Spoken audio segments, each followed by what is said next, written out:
Hey everybody, I'm Anna McEwen.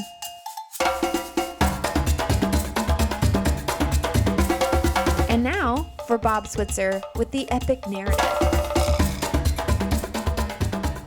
Well, we are back on the Epic Narrative. Thank you so much, Anna, for that wonderful introduction. I do love it. I know, I mentioned her last week too. Anyways, she's amazing. And I hope, honestly, everyone has a daughter like her. Now, I have 3 amazing sons as well, but currently none of them are involved in the production and or promotion of the Epic Narrative. Although I do have one very faithful listener.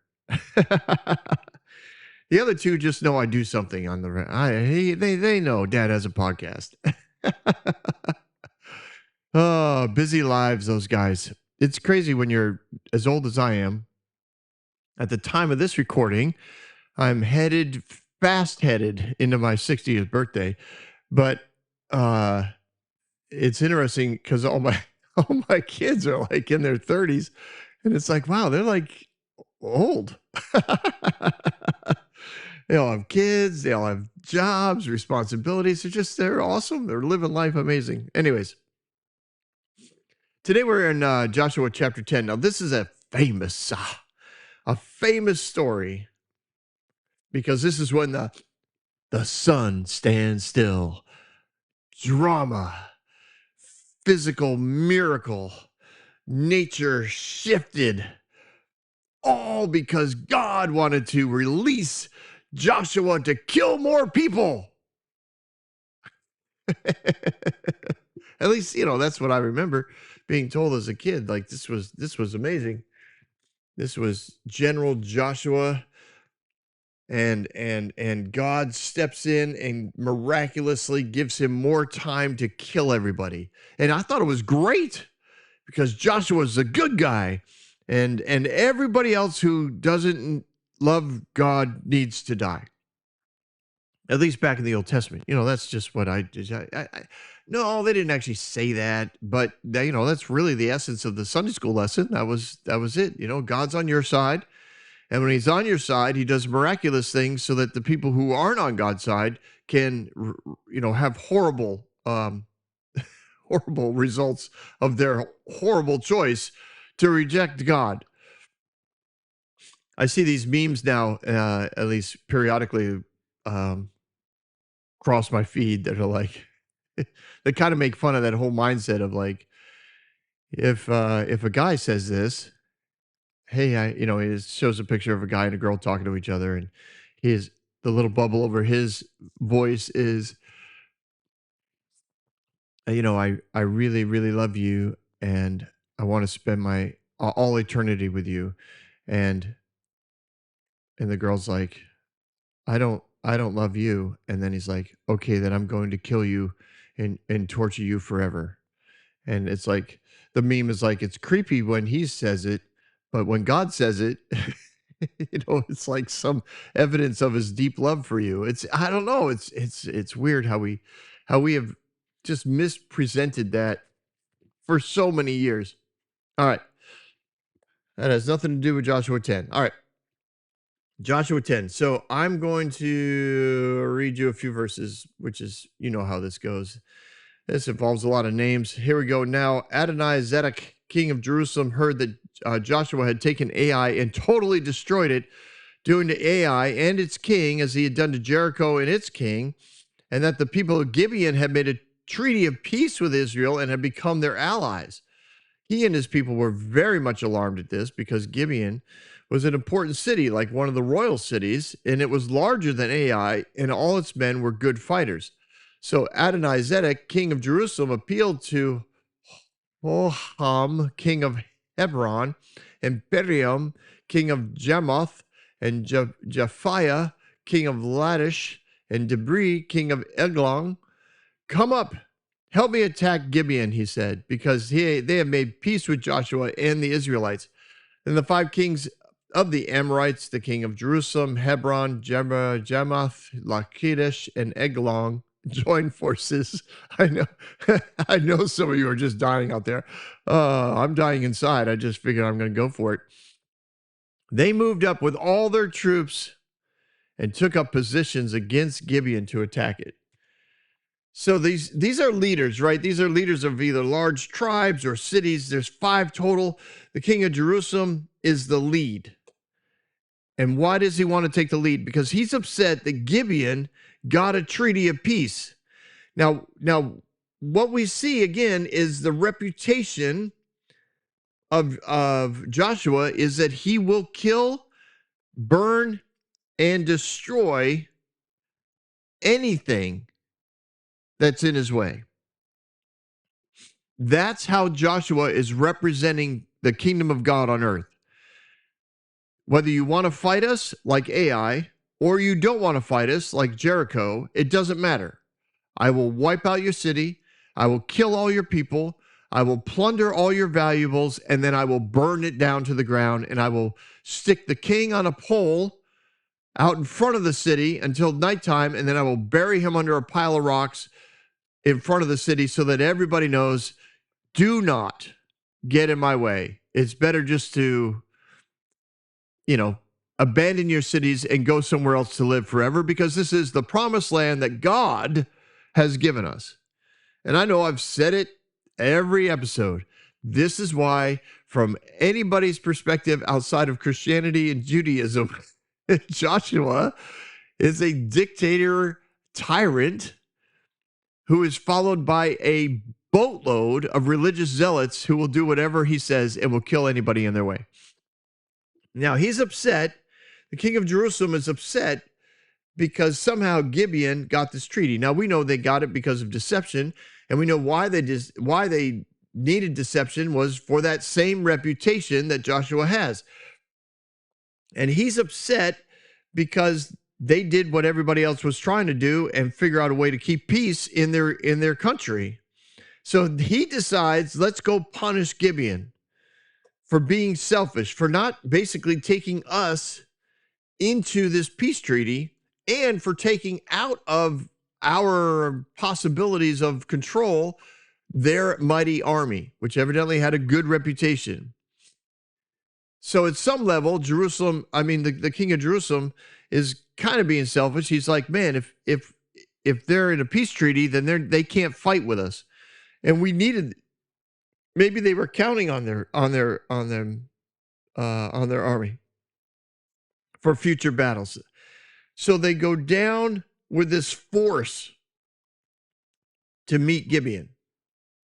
Now, verses 6 and 7 go like this. The Gibeonites then sent word to Joshua in the camp of Gilgal.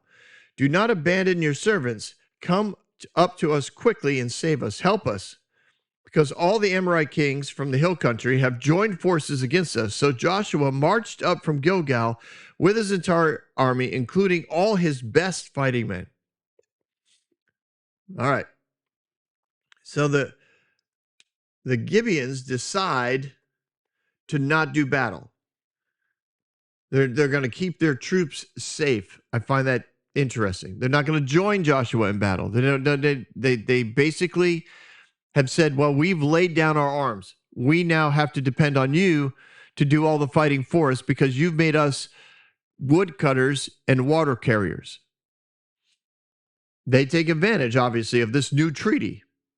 They call out to Joshua, and Joshua brings his whole army to protect their new servant state, the Gibeonites, and to destroy, obviously, take up the opportunity to destroy more kings and take over more cities and to wipe out more people. So Joshua marches, and we see, Lord said to Joshua, don't be afraid. I've given them into your hands. Not one of them will be able to withstand against you. Verse 9, after an all-night march from Gilgal, Joshua took them by surprise. So the approach was to surprise them, right? That was the battle plan that Joshua put together. And when he shows up in verse 10, it says, now, again, this is Joshua. He's giving God credit for this. The Lord threw them into confusion before Israel, so Joshua and his Israelites defeated them completely at Gibeon, and Israel pursued them all along the road of Beth Horon and cut them down all the way to Azekah and Medadakah, and they fled before Israel on the road from Beth Haran to Azekah, and the Lord hurled large hailstones down on them, and more of them died from the hail than were killed with the swords of Israelites. That's insane. And on the day the Lord gave the Amorites over to Israel, Joshua said to the Lord in the presence of Israel, "Sun, stand still over Gibeon, and you, moon, over the valley of Aharon." And so the sun stood still and the moon stopped till the nation had avenged itself on its enemies. And it is written in the book of Jeshtar, the sun stopped in the middle of the sky and delayed going down for about a full day. And there was never a day like it before or since the day the Lord listened to the human being. Surely the Lord was fighting for Israel. Then Joshua returned with all of Israel to the camp of Gilgal. All right, so we got all this going on. Let's break it down. So these guys show up. Israel shows up a day early, basically. Okay, so I'm sure the king of Jerusalem, who's overseeing the 5 other kings that are in battle with him, they are aware that Israel's on its way. They know that their army is coming. I'm sure that they had scouts out there. They saw him break camp. They're like, Joshua's on his way. And in their heads, they're thinking, okay, we've got 3 days.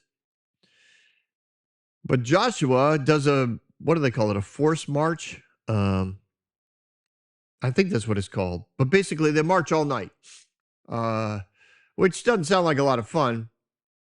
But I imagine when you're jacked up and your adrenaline is going, and Joshua's basically like, listen, we're going to march all night. We're going to show up 24 hours or 12 hours early. 24. We're not going to negotiate anything. We're just going to show up and start fighting. Kind of it'll be a sneak attack, even though it's going to involve the entire army, which is a lot of people. So that's what happens. A lot of confusion, right? Amorites, Hittites, all those kings, they're kind of waking up in the morning. You got the early morning guards out there, and they maybe they see some dust on the road. They wonder who's coming. They keep staring, and then it looks like a lot of people, and then they see like evidence of warriors. As the closer they get, they realize these guys, I don't know if they had helmets on, but they had something that would identify them as warriors, and eventually panic starts to run out through the camp. They're like, oh my gosh, like they're here. Everybody's like, what do you mean? Who's they? The Israelites, they're here. They showed up a day early. And I'm sure the leadership was woken up, and then they were running around trying to decide who's going to be in charge, and that, of course, was part of the issue.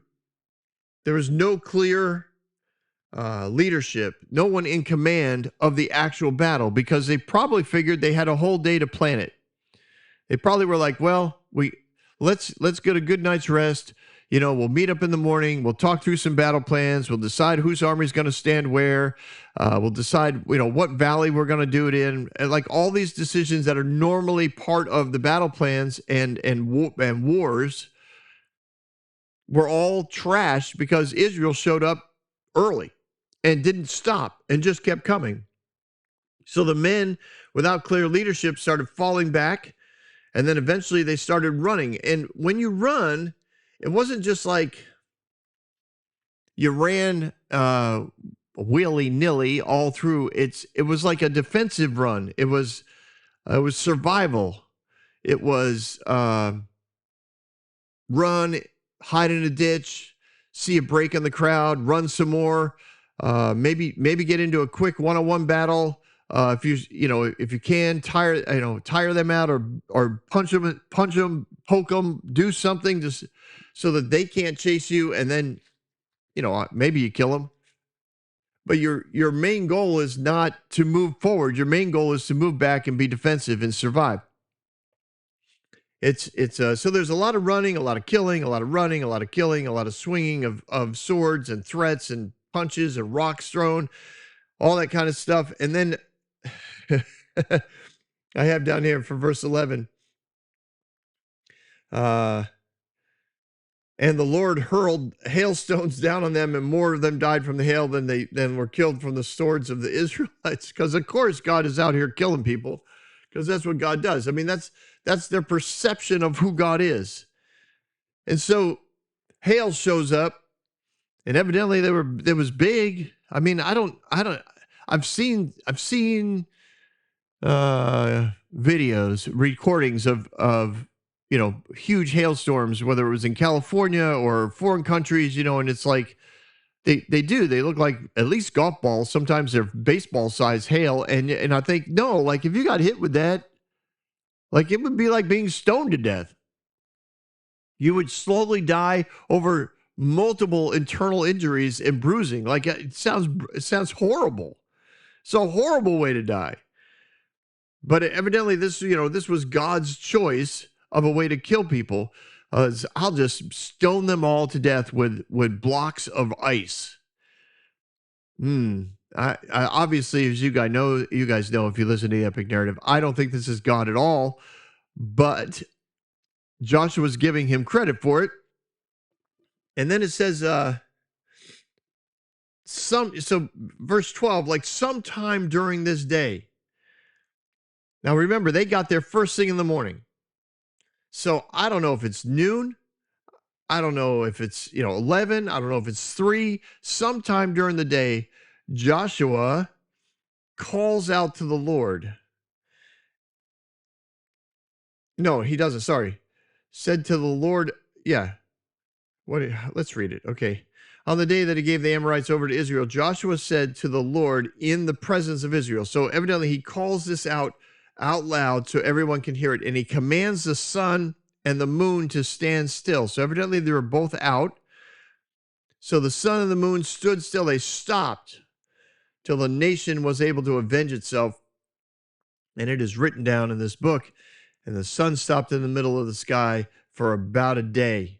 Now, language here is very important. I'll break it down for you a little bit. But Joshua, this is what he asked for. I need more time to keep killing people.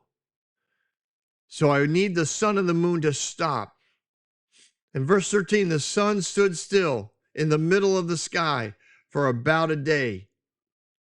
That phrasing comes with several options. So let me just work you through these. All of these options fit the language. So the first one is that of an eclipse. So the sun and the moon stood still. That phrasing, stood still, can also mean stopped doing their normal function. So this could definitely fit an eclipse of the sun by the moon. They stopped doing their normal function. This, of course, would cool temperatures. I don't know if you've ever been around it, but we had a big one about a year ago at the time of this recording, across like the full eclipse went across kind of the middle of America. I forget the exact line. There's all kinds of prophetic words about it. It was kind of funny. People were all jacked up as to the meaning of it, but it basically went, from Texas right up through Indiana, through like people were camping out under it. But one of the main things you noticed was the drop in temperature. So this, of course, could energize two things. It could cool the air, which of course can cause hail, and it energizes troops. It's the cooling of the air. You've been marching all night. You went right into battle, and Joshua was like, I need time. We're tired. We need to get re-energized. Then the eclipse occurs, and he, of course, gives credit to God for this. And so he gets credit for calling out this, this celestial miracle. Now, there is some scientific research that suggests a total eclipse happened around this time period, but they can't be, perfectly to the day. Usually the timing of it is within a 2 to 3 year window. but it could have happened. Now, another option, of course, is the total stoppage of the rotation of the Earth for 24 hours. So if God did that, he clearly could have also kept the Earth from falling apart as well. Somehow, some way, this would work. I'm not saying again. Did he literally? Did the Earth stop rotating? Did the so everything stood still? And what would that do to the nature of to nature, I guess, like the airflow, the water flow, the tides, everything's going to be impacted. But of course, if God's going to stop the spinning of the earth, if anybody can, it would be the creator of the earth. And if anybody knew all of the ramifications of everything that would happen if you stopped the rotation of the earth, that would be the one who created it. So he would know all the contingencies of how to handle this. And if he's somebody who desperately wants all of these kings and all of their armies to be destroyed, then he's like, this will be a great little tool I can use. I'll just stop the earth and give my army awesome opportunity to go out there and do more killing. Now, I have no idea how that works out if you're a flat earther. I just don't. I just don't.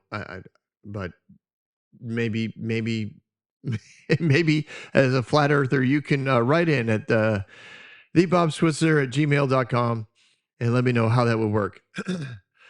Now, some suggest that this language could also mean a slowdown of the Earth's rotation, making the day 36 hours long. Now, this keeps it moving enough to keep the Earth together.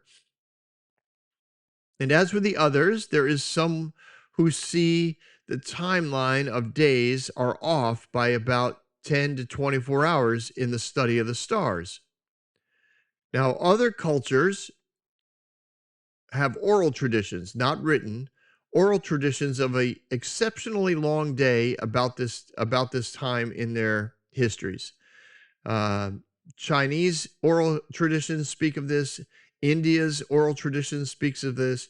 Europe has some oral conversations that are kept by some of the Druids, etc., that speak about these this one particular day that was incredibly long in comparison to others. So this is what I propose. Whatever you choose, have fun with it, because this is your journey. I don't know. I don't know which one it is. But what I do know is Joshua used the extra time to kill more people, and he thought that's what God did. Whatever he did, whether it was a natural eclipse or a supernatural stoppage of the Earth's rotation, God got credit for it. In verse 14, it says, there was never been a day like it or before or since, a day when the Lord listened to a human being. Surely the Lord was fighting for Israel. So Joshua took credit for telling God what to do. That's pretty awesome. He takes credit. Remember, Joshua's writing this, and he's like, I told God what to do, and it happened. I mean, that's awesome. That's quite a position to put yourself in, especially if you're at the top of a hierarchy, especially if you are the leader that everyone looks to, not only for their military strategies, but also for their day-to-day activities and for the application of the law, which of course you just spent an entire night doing, not reciprocal, where you echoed each other. What is that called when you go back and forth and you say a phrase and then they say a phrase? It's not rhetorical. Bob, you are not helping me at all. Anyways, whenever. He just finished going over the law with everybody. That's my main point. We covered that last week. So now he puts himself in that position and takes credit for telling God what to do, which is like I said, an interesting political position to take. So in verses 16 and 17, it says this: Now the five kings fled and hid in the cave of Makakada. I did not say caca. That's not what I said. Maybe I did. I don't know. It's quite a word, though. When Joshua was told that the five kings had been found hiding in the cave at Makakada, he said, "Okay, so he says, verse 18, roll rocks in front of the mouth of the cave and post some men there and guard it." So the leadership, evidently, in all the chaos of the morning, they probably were all kind of camped. Their tents were maybe in their own little tight little circle. And then in the morning, they were going to meet in the middle of all the tents and discuss, battle plans and proposals, but in the chaos, they all look at each other. They're like, we got to get out. Like, our men are running. We have no organization. What's going on? They jump on their horses or donkeys or whatever, and they ride off. And these caves that are named are caves that everybody knows about. I don't know how they know how to get to these things, because like I said, I've been in a few deserts just here in America, but even so, deserts are not known for like real easy markings. Well, that's not true either. I guess out in Utah, like you literally can see one of those pillar rocks for like 40 miles. It's insane. You drive toward it and it's just sitting there. And then all of a sudden it just seems like the last 3 miles, it moves like so quick. All of a sudden it's massive. And then you drive by it. It's crazy. But anyways, they know where it is. So they probably were like, let's go to that cave. So everybody rides there. They're like, we'll be safe there. Nobody will find us. Now, granted, they were found, but nobody killed them. So I don't know if that was a standing order in Joshua's army. Listen, Joshua kills the kings.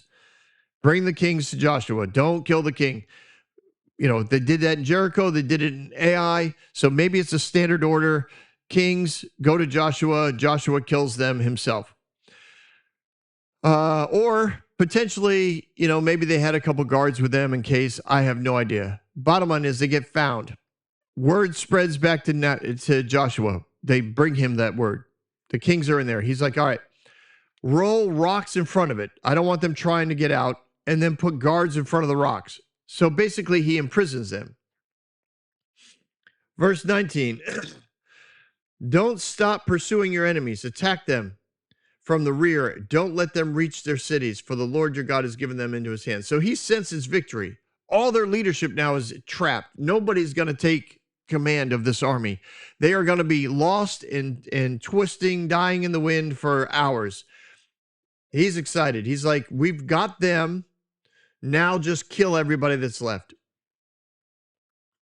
So Joshua and the Israelites defeated them completely, but a few survivors managed to reach their fortified cities. So all of this activity for seemingly, it went at least 12 hours. If he started, let's say let's go 6 to 6.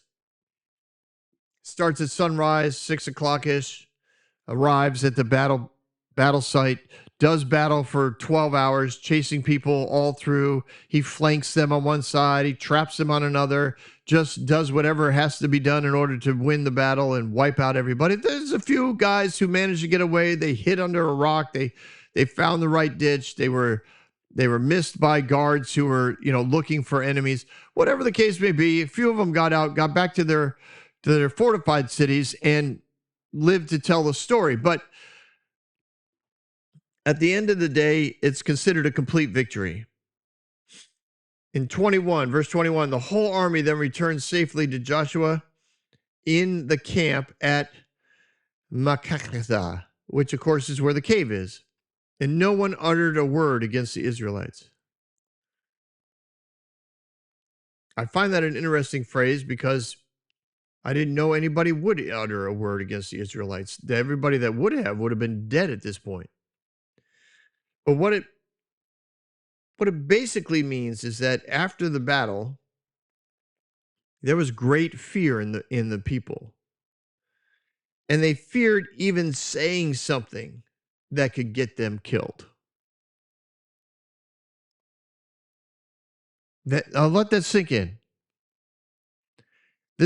Remember, the Bible is written, especially these stories are written so that you don't forget key points of a story that was usually told out loud, in the tabernacle, in the temple, around the campfire. You would have bullet points to make sure you didn't forget the key points. And this is written in here. And no one uttered a word against the Israelites.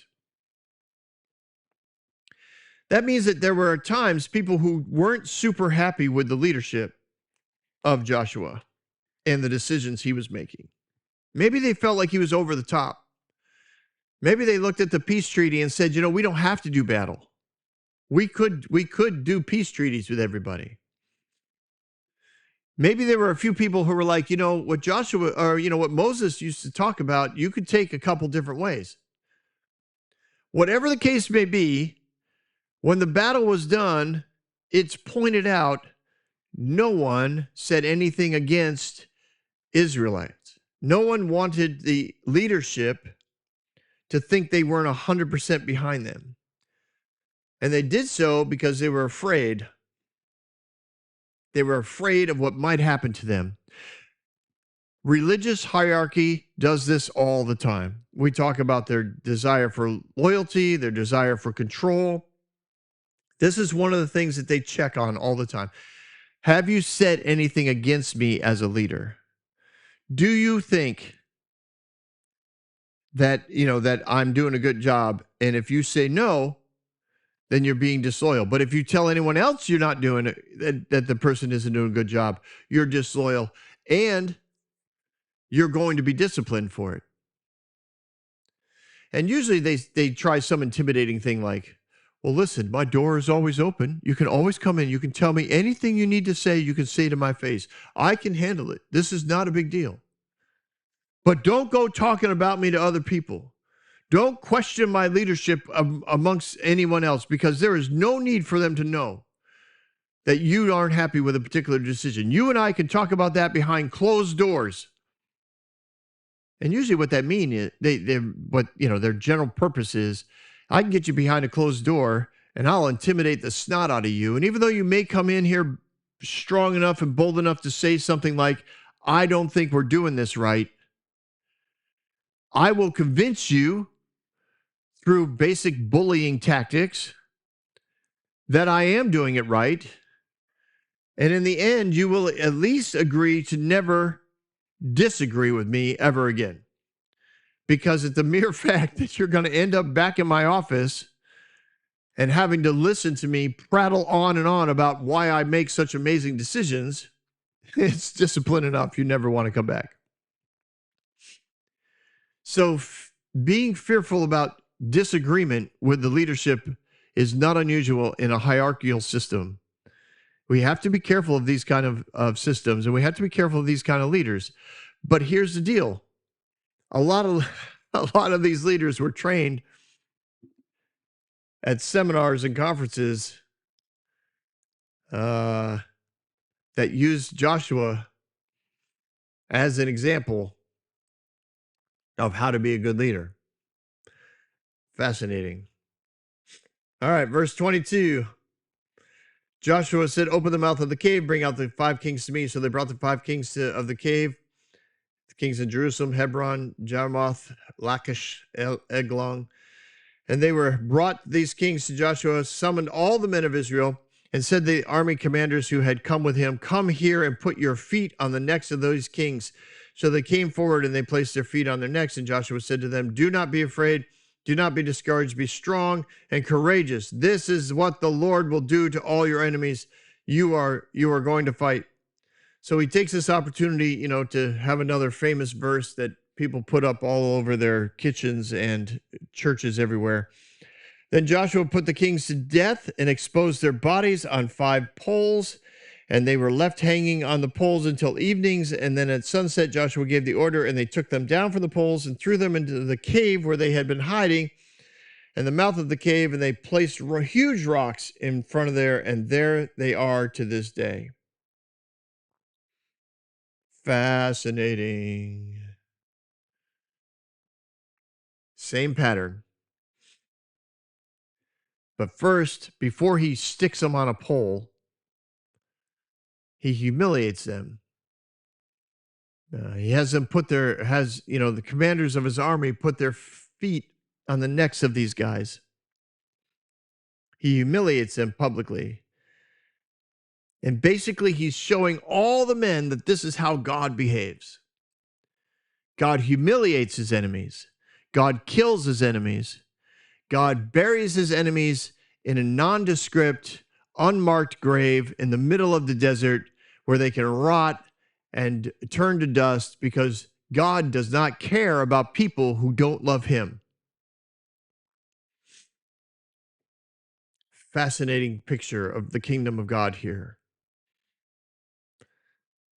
Now listen, love is a very powerful force, but it doesn't use its power to kill, humiliate, and dishonor enemies.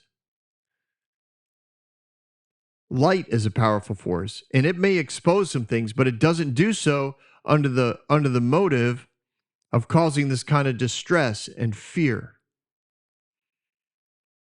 The characteristics that Joshua is building into the culture of the Israelites do not match up with the culture of the kingdom of God that Jesus puts out when he's on earth. And why is Jesus here?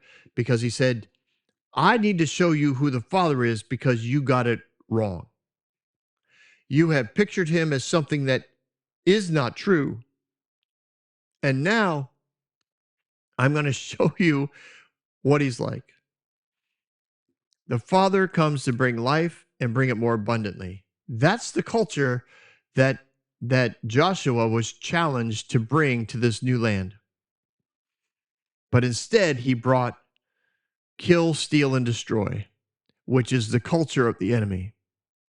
And we see it clearly again in this passage. All right, I know for some of you I'm ruining Joshua, but I really hope you're getting the revelation of what's here. We enjoy rethinking and reimagining that God's been good all through time.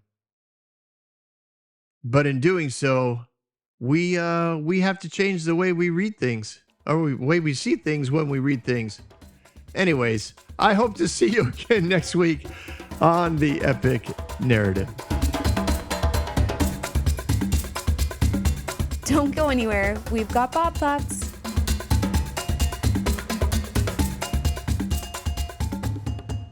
And welcome everyone to Some of My Thoughts. I'm curious what you guys think about this episode. I know that it's a pseudo famous episode in the book of Joshua. I think more so is Jericho and Ai. But the sun standing still is kind of a big deal for a lot of people. I remember listening to it, as a child, as part of the Sunday school curriculum. But still, I was curious what you guys thought on all of the options that are out there. I'd love to hear from you. As always, you can reach out to me at thebobswitzer@gmail.com. I love hearing from you, and many of you do. And some of you ask me really, really good questions. I love it.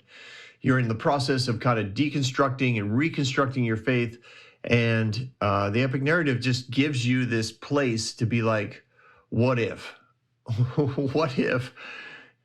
And there's a lot to the end of that question, right? So what if God was always good? What if this translator wanted to make a point? What if this writer wanted to make a point? All that kind of stuff. So I appreciate those of you that are out there asking questions in your own journey, and I appreciate those who reach out and say, "Hey, Bob, what about this? Like, I'm getting stuck. Let's talk." I had people I went to when I was deconstructing and reconstructing. I went through probably about a 10-year season where I was just kind of rotating things, because sometimes you get into you find something that you believe and it's not what you used to believe, but you present it as though it's now the only truth out there, not realizing that the truth is is part of the journey. Like you're finding the truth. And sometimes you just start, it's like, I have the answer. Now you know. And everyone needs to know. And then everyone needs to agree with me, because once we all agree, then we'll all be unified. And it's like, that's exactly the same philosophy that got us into this trouble to begin with. So be really careful on your journey. Give yourself room for more journey. Give yourself grace for more conversation. And if you want me to be a part of that conversation, again, feel free to reach out. And that would be awesome. You know, I do that. I do that free of charge. Yeah. I would love a donation to help out with the podcast, but that's between you and your whoever else is involved in your finances. But yeah, feel free to reach out. Side note, I have another amazing person who has stepped in, and they said they really want to write a book based on season 1 and what will also be season 6, which is the life of David. So I think it's awesome. I really, really do. So I pray that happens. And if you're out there and you want it to happen, then you pray along with me, because that would be great. And we'll see how it goes. I'll keep you updated when I hear back from them as they work through it. They got a lot to work with. Holy smoke-a-lokies. If you've ever listened to season 1, you know it's 60 something episodes, and I skipped kind of the first 13 or 14 chapters of 1 Samuel, and that's what season 6 starts. We start with 1 Samuel chapter 1, verse 1, and that's different. So season 6 really does hit differently than season 1. So we're not touching season 1. Season 1 will stay where it is, but season 6 will cover the same books, but it'll hit different. You'll like it. Trust me, you'll like it. It'll be different and good at the same time. Anyways, yeah. I also had this thought this week. I don't think it has anything to do with the episode, but I think a lot of times in worship, we just okay. This is, I know it's a big subject, but let me just say this: be careful in worship, because I do think that sometimes the enemy whispers to us during worship, and because we're in worship, we believe it's the voice of God. And this is where the comment comes from. David is playing for Saul, and this, I know I'm working on season 6, so I am in the middle of the life of David again. Not even close to the middle yet, but in the life of David. And he's playing. So there is worship going on. There is the presence of God in the room. And Saul tries to pin David against the wall with his spear. Yeah,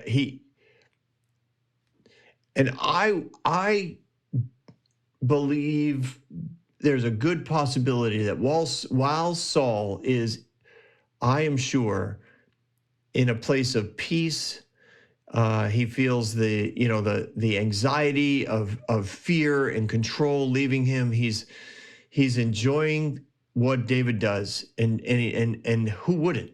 He was a gifted musician. But I think in the middle of that, the enemy speaks or suggests to Saul that, again, now we know it's, sorry, I know it's just too big. This is too big. Oh, it's too complicated. I should not have started. Anyways, there's a lot going on in Saul's life, and I know the enemy used the lies of fear and self-rejection to perpetuate lies and self-rejection in Saul's life. And I think somewhere in there, he just had access. And in worship, he suggests to Saul, if you take David out now, you won't have any more problems, which is one of the stalwart principles of self-rejection, is you are always the victim. And Saul tries to kill David in the middle of worship. And I would suggest that the enemy is the one who suggested that. And so just be careful. sometimes if you're out there, check whatever voice you hear against the kingdom of God and just say, is this love? Is this joy? Is this hope? Because the voice of God always sounds like joy and love and hope, because that is the atmosphere in which he constantly lives and breathes. All right, I got to go. We'd be here for 15 more minutes. I'll be preaching. Anyways, have yourself a good day, everyone. See you next week on The Epic Narrative.